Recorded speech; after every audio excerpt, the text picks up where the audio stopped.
இவன் ஏன் கால் பண்ணுறான்? ஹலோ, சொல்லு மச்சான். நைட் ஷோவா?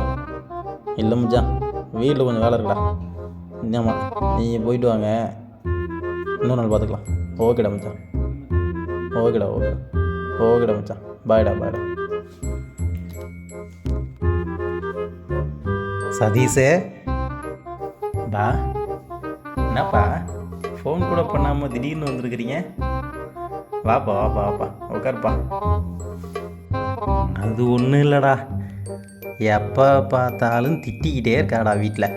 அதை செய்யலை இதை செய்யலை, அதை செய் இதை செய், எதுவுமே பிடிக்கலடா. அதுதான்டா கொஞ்சம் கூட இருக்க முடியலடா. அதுதான் உன் கூட இருந்து கொஞ்சம் ரிலாக்ஸாக இருந்துட்டு போகலான்னு வந்தேன். எங்கடா என் மருமகளை கூப்பிட்றா. என்னப்பா நீ இன்னுமாப்பா அம்மாவுக்கு பயந்துட்டுருக்குற? உன் மருமகளை பாருப்பா, நான் உட்கார சொன்னால் உட்காருவா, நிற்க சொன்னால் நிற்பா, நான் என்ன சொன்னாலும் செய்வா. அப்படி பயமுறுத்தி வச்சுக்கணும்ப்பா, அவங்களெல்லாம் நம்ம கைக்குள்ளே வச்சுக்கணும். என்னப்பா நீ இத்தனை வருஷம் இது தெரிஞ்சிக்காமல் இருக்கியாப்பா?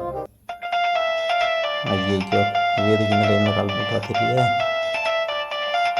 அப்பா ஒரு நிமிஷம், அவள் தான் கால் பண்ணுறா, என்னன்னு பேசிட்டாங்க. ஹலோ, சொல்லுமா.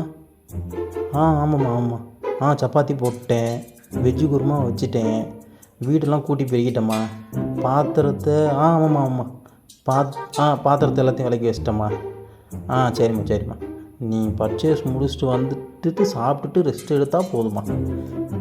சரிம்மா எனக்கு தெரியாதம்மா, நான் பண்ணலைன்னா நீ என்னென்ன பேசுவேன்னு.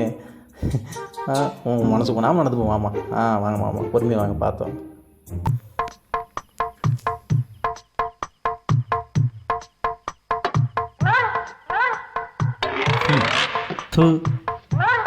நானே பரவாயில்லடா, நான் உங்கள் அம்மா கூட வாழ்ந்துக்கிறேன், நீ சந்தோஷமாக இரு. ஐயோ, இதில் எனக்கு பிஸ்கட் வேறு. நான் உன்னை ரொம்ப திட்டேன், அதிகமாக வேலை கொடுத்துட்டேன், என் மேலே வருத்தமா? இல்லைங்க, நீங்க நம்மளுக்கு அண்ணன் மாதிரி.